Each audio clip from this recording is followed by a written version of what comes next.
Hello friends, welcome to my channel. இன்றைக்கி என்ன பார்க்க போகிறோம் அப்படின்னா, நிறைய மீந்த துணிகளை நம்ம வேஸ்ட் பண்ணாமல் இன்றைக்கி சூப்பரான ஒரு டோர்மேட் எப்படி பண்ணுறதுன்னு பார்க்கலாம். பாருங்கள், துணியெல்லாம் புதுசாக இருக்குது. இதை நான் வேஸ்ட் பண்ணாமல் எடுத்து வச்சுருக்கேன். இதை எப்படி கட் பண்ணி டோர்மேட் பண்ணுறது அப்படிங்கிறத ஃபுல் வீடியோ பார்க்க போகிறீங்க. அதுக்கு முன்னாடி ஷஃபின் டெய்லரிங் கிளாஸ் சேனலை சப்ஸ்கிரைப் பண்ணுங்கள். பக்கத்தில் இருக்க பெல் ஐக்கான் கிளிக் பண்ணிட்டீங்கன்னா நோட்டிஃபிகேஷன் கிடைக்கும். இப்போ வாங்க வீடியோக்குள்ளே போகலாம். முதல்ல பார்த்திங்கன்னா, அந்த துணிகள் எல்லாத்தையும் ஒரு அளவு வச்சு நம்ம கட் பண்ணணும்.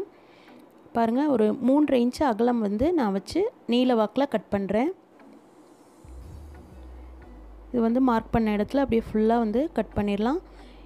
இதே அளவாக வச்சு நம்ம எல்லா துணிகளையும் கட் பண்ணிக்கணும். 3 இன்ச்சு கரெக்டாக இருக்குது.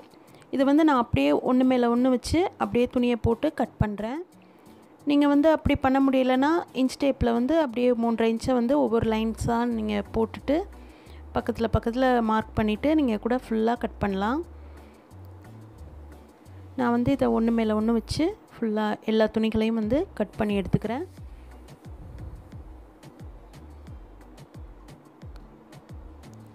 இப்போ பாருங்கள், எல்லா துணிகளையும் நம்ம கட் பண்ணிட்டோம். இப்போ அடுத்து அந்த துணியை நம்ம எதில் தைக்க போகிறோம் அப்படிங்கிறத பற்றி பார்க்கலாம். பேப்பர் நான் எடுத்திருக்கேன். பேப்பரில் ஒரு மார்க் பண்ணிவிட்டு கட் பண்ணிவிட்டு அதுக்கப்புறமா நம்ம அந்த துணியை கட் பண்ண போகிறோம். 9 இன்ச்சு அகலம், 21 இன்ச் நான் நீளம் எடுத்திருக்கேன். இதை அப்படியே ஸ்கேலில் லைன் போட்டுட்டு அதுக்கப்புறம் கட் பண்ணுறோம்.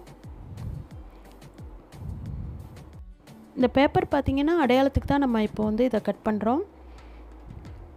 இது வேறு எந்த துணிகள் வேணாலும் நீங்கள் யூஸ் பண்ணலாம். காட்டன் மாதிரியான துணிகள் நீங்கள் யூஸ் பண்ணிக்கிட்டீங்கன்னா நல்லாயிருக்கும், வழுக்கிட்டு போகாமல் இருக்கும். இது 2ஆக மடித்து தான் நான் இதை பேப்பர் போட்டிருக்கேன். அகலம் 9 இன்ச்சு, நீளம் 21 இன்ச்சு நான் எடுத்திருக்கேன். உங்களுக்கு தேவைப்படுற மாதிரி நீங்கள் எவ்வளோ நீளம் அகலம் கூட்டிக்கலாம், குறைச்சிக்கலாம். இப்போ இது ஒரு கர்வ் லைனாக இதை நான் கட் பண்ணிட்டேன்.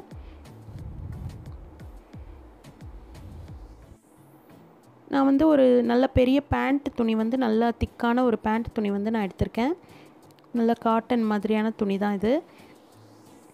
இதை அப்படியே 2ஆக மடித்து போட்டு இந்த பேப்பர் நான் அது மேலே வச்சு அப்படியே அதே அளவுக்கு ஒரு 1/4 இன்ச் மட்டும் எக்ஸ்ட்ரா அந்த தையலுக்காக விட்டுட்டு கட் பண்ணியிருக்கேன். பாருங்கள், இது கட் பண்ணியாச்சு. இனிமேல் தைக்க ஆரம்பிக்கலாம். ஃபஸ்ட்டு இந்த எல்லா ஓரங்களையும் ஃபுல்லாக ஒரு சின்னதாக ஒரு மடிப்பு மட்டும் மடித்து தைச்சிக்கலாம். அந்த வளைவுகளெல்லாம் சின்னதாக ஒரு மடிப்பு மடித்து அப்படியே விட்டு ஒரு ஓரத்தை ஃபுல்லாக நம்ம இந்த துணியில் தையல் போடுறோம். இந்த துணி பார்த்திங்கன்னா நீங்கள் வீட்டில் இருக்க வேஸ்ட்டான அந்த பெரிய துணிகளாக இருந்ததுன்னா நீங்கள் யூஸ் பண்ணிக்கலாம். காட்டன் மாதிரியான துணிகள் நீங்கள் யூஸ் பண்ணணும், அப்போ தான் வழுக்கிட்டு போகாமல் இருக்கும். இப்போ அடுத்து பார்த்திங்கன்னா அந்த பீசஸ்லாம் கட் பண்ணி வச்சுருக்கோம். அதை எல்லாத்தையுமே ஜாயின் பண்ணிடலாம். பாருங்கள், ஒன்று மேலே ஒன்று வச்சு கரெக்டாக ஜாயின் கொடுக்கணும். மாற்றி ஜாயிண்ட் அடிச்சிடக்கூடாது. நல்ல பக்கம் கெட்ட பக்கம் மாற்றி நம்ம தைச்சிடக்கூடாது. கரெக்டாக எடுத்து விட்டு ஃபுல்லாக எல்லாத்தையுமே ஜாயின் பண்ணிடலாம். ஜாயிண்ட்லாம் இந்த மாதிரி கட் பண்ணிடணும். இப்போ ஸ்டார்ட் பண்ணலாம். இப்போ பாருங்கள், நான் ஜாயின் பண்ணி முடிச்சிட்டேன். அந்த ஜாயிண்ட் உள்ளே போகிற மாதிரி நம்ம தைக்க ஆரம்பிக்கணும். அந்த ஃபஸ்ட்டு அந்த இடத்துல இருக்கிற அந்த முதல் பக்கத்தை நம்ம மடித்து விட்டு அந்த பிசுரை உள்ளே மடிச்சுட்டு ஜாயின் பண்ணணும். பாருங்கள், ஏதாவது ஒரு கார்னர்லேருந்து ஸ்டார்ட் பண்ணலாம். இது சுற்றி அப்படியே நம்ம ஃப்ரில் மாதிரி நம்ம பிடிச்சி தைக்க போகிறோம். பாருங்கள், சின்ன சின்னதாக அப்படியே ஃப்ரில் மாதிரி நம்ம கொடுக்கணும்.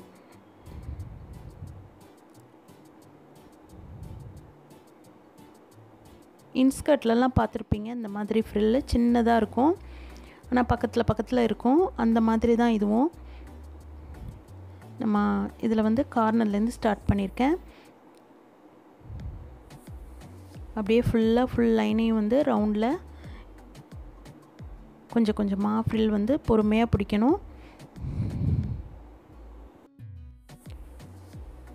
கொஞ்சம் கொஞ்சமாக இது மாதிரி ஃப்ரில் வந்து நம்ம வைக்கணும். இதுக்கு அடியில் கொடுக்குற துணி பார்த்திங்கன்னா நைலக்ஸ் துணி அல்லது சாட்டின் மாதிரி துணி அல்லது புடவை துணி இதெல்லாம் வந்து நம்ம வைக்கக்கூடாது.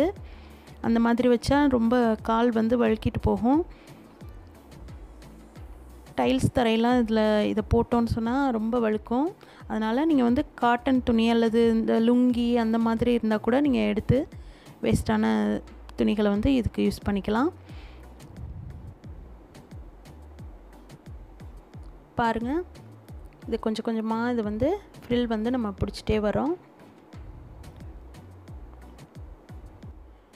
அந்த ஒவ்வொரு கார்னர்லேயும் அந்த வளைவு நம்ம எப்படி கட் பண்ணமோ அதே மாதிரி அந்த வளைவுலே கொண்டு வரணும்.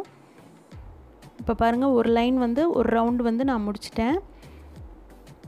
முடிக்கும்போது அந்த ஏற்கனவே ஸ்டார்ட் பண்ணியிருக்க இடத்துலேருந்து கொண்டு வந்து ஜாயின் பண்ணிவிட்டு அதுக்கப்புறம் கீழே வந்து இறக்கணும். அதுக்கப்புறம் உங்களுக்கு வந்து ஈஸியாக வந்துடும். ஃபஸ்ட்டு மட்டும் அந்த கார்னரில் ஜாயின் பண்ணுறது வந்து கொஞ்சம் புரியாத மாதிரி இருக்கும். பாருங்கள், ஏற்கனவே ஸ்டார்ட் பண்ண இடத்துக்கிட்ட வந்து நான் அதை கொண்டு வந்துட்டு அதுக்கப்புறம் கொஞ்சமாக கீழே இறக்கிட்டேன்.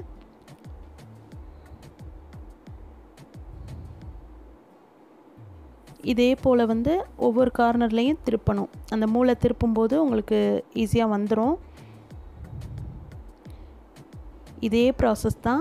பாருங்கள், அந்த ஃப்ரில் மாதிரி நம்ம பிடிக்கிறோம். ஏற்கனவே அந்த பிசுரை வந்து ஏற்கனவே நம்ம தைச்சிருக்க பிசுறுகள்லாம் வந்து அடுத்தடுத்து நம்ம வைக்கும்போது அந்த மூடிடும். உங்களுக்கு வந்து வெளியில் தெரியாது.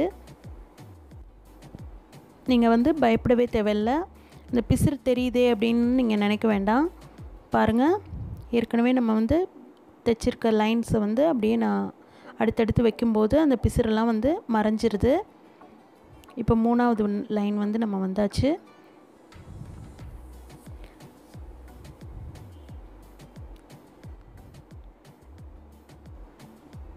எல்லாமே காட்டன் துணி தாங்க. இது வந்து ரொம்ப அழகாக வந்திருக்கு.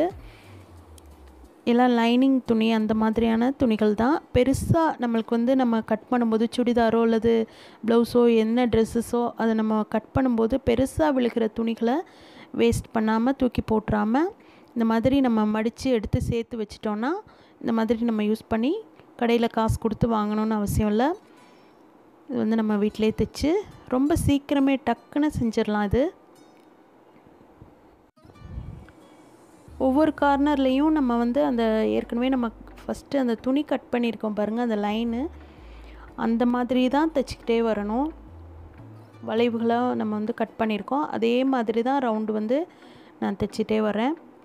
பாருங்கள், ஸ்கொயராக வந்து தைச்சிடக்கூடாது.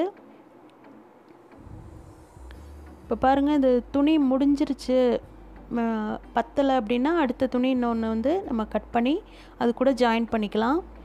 மேலே கூட பிசுரை மடித்து விட்டு அப்படியே வந்து மேலே அப்படியே ஜாயின் பண்ணி நம்ம தைக்க ஆரம்பிச்சிடலாம். அதை எடுத்து திருப்பி ஜாயின் பண்ணி தான் கொண்டு வந்து இதில் சேர்க்கணும் அப்படிங்கிறதுலாம் இல்லை. நான் வந்து அப்படியே கொடுத்து ஜாயின் பண்ணியிருக்கேன். பாருங்கள், இப்போ பாருங்கள் சென்ட்ரு வந்துட்டேன். சென்ட்ருக்கிட்ட அது வந்து நான் எல்லோ கலர் கொடுக்குறேன். ரொம்ப அழகாக இருக்குது. நடுவில் வந்து பார்த்திங்கன்னா ஒரு ஃப்ளவர் மாதிரி வந்துடும். இது வந்து நம்ம ஸ்டார்ட் பண்ணும்போது கீழேருந்து சென்டர்லேருந்து ஸ்டார்ட் பண்ணக்கூடாது, மேலேருந்து தான் இதை வந்து சுற்றி ஸ்டார்ட் பண்ணணும். இப்போ அது மாதிரி தான் இதில் வந்து தைச்சிருக்கோம். லாஸ்ட்டில் வந்து நான் ரோஸ் கலர் துணி வந்து இதில் கொடுத்து ஜாயின் பண்ணுறேன். கரெக்டாக இது வந்து ஒரு ஃப்ளவர் மாதிரி ரோஸ் மாதிரியே இருக்குது பாருங்கள். ரொம்ப அழகாக இருக்குது. நீங்களும் ட்ரை பண்ணி பாருங்கள். ட்ரை பண்ணி பார்த்துட்டு உங்களோட கமெண்ட்ஸ் எனக்கு சொல்லுங்கள். என்ன சந்தேகம் இருந்தாலும் கமெண்ட்டில் கேளுங்க. பாருங்கள், ரோஸ் மாதிரி ரொம்ப சூப்பராக வந்திருக்கு. அந்த சென்டர்கிட்ட வரும்போது உங்களுக்கு கொஞ்சம் கஷ்டமாக இருக்கிற மாதிரி தெரியும். அப்படியே அதில் கொடுத்து கொஞ்சம் கொஞ்சமாக அதை வந்து மடித்து விட்டு நம்ம அந்த பிசுரை வந்து கரெக்டாக மூடி தையல் போட்டுடணும். நான் வந்து சென்டர் லைன் வந்து ஃபுல்லாக முடிச்சிட்டேன். அந்த பிசுரை வந்து நான் மடித்து விட்டு அதிலே வந்து சுற்றி நான் அது வந்து சரி பண்ணுறேன். அவ்வளோதான், சூப்பராக நம்ம வந்து டோர்மேட் வந்து தைச்சி முடிச்சாச்சு. இப்போது கட் பண்ணி எடுத்துடலாம்.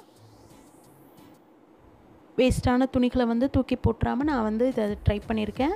நீங்களும் ட்ரை பண்ணி பாருங்கள். ட்ரை பண்ணி பார்த்துட்டு உங்களோட கமெண்ட்ஸ் எனக்கு சொல்லுங்கள். சூப்பரான டோர்மேட் வந்து நம்ம தயார் பண்ணிட்டோம். இவ்வளோ நேரம் இந்த வீடியோ பார்த்ததுக்கு நன்றி. இந்த வீடியோ பிடிச்சிருந்தால் லைக் பண்ணுங்கள், ஷேர் பண்ணுங்கள். மறக்காமல் இந்த சேனலை சப்ஸ்கிரைப் பண்ணுங்கள். தேங்க்யூ.